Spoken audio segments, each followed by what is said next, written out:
Good morning students, welcome to VLSI Design. Now we are going to discuss about power delay estimation. So various components causes the power dissipation in the CMOS circuitry. So the components of the CMOS power dissipation. So due to dynamic nature of the circuit, the power dissipation is present. The dynamic power is because of the charging and discharging of the capacitor.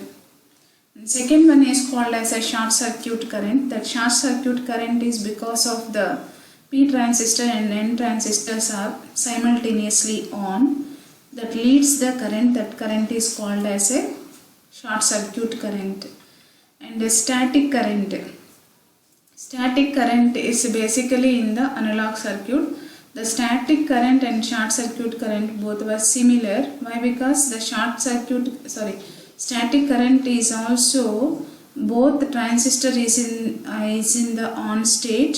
Definitely one short circuit path is present between the supply and the ground that leads some current. That current is called as a static current. And the last one is called as a leakage current. The leakage current is because of the reverse bias of the diode or threshold voltage of the transistor. That means these two are the leakages. And also tunneling through gate oxide. So these three are the leakage currents which are present in the diodes and the transistors. So these components will lead the power dissipation.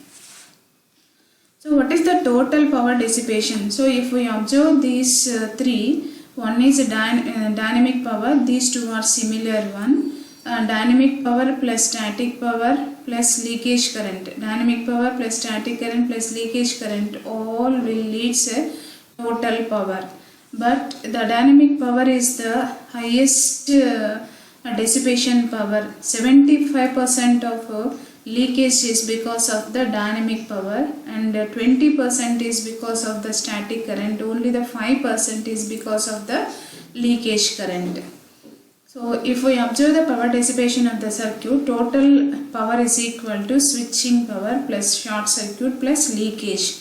All these will lead the power dissipation. This is because of the switching of the capacitance, that means charging and discharging of the capacitor. Short circuit is nothing but both transistors are simultaneously on, a path present between the supply and the ground, and the leakage current is because of the reverse bias of the diode. So these three are involves the total power dissipation. So due to the charging and discharging capacitance, and power will lead, that power is called as a dynamic power. That power is the highest percentage of the total power, that is 75%. Short circuit current is nothing but due to direct path between the supply and the ground, that is a 20% of the total power dissipation, and leakage is because of the diodes and transistors, it is only the 5%. So the dynamic power is the highest power dissipation in the CMOS circuits. So see one example. Here one inverter is present. So the capacitor is charges or discharges through the path. 1 minute. So the capacitor is charges by using the supply voltage, like that the capacitor is charges or the capacitor is discharges, like that. So when the capacitor is charges means if it is in the off state, so only the transistor is in the on state, the capacitor is charges. So it is in the on state means Vn is equal to 0. Or if we apply Vn is equal to 1 means it is in the off state and it is in the on state. It is off state means simply it acts as a open circuit one. So therefore whatever the charge is present in the capacitor, that discharges like that. So that is nothing but a dynamic. The charging and discharging of the capacitor leads a power consumption, that is called as a dynamic power dissipation.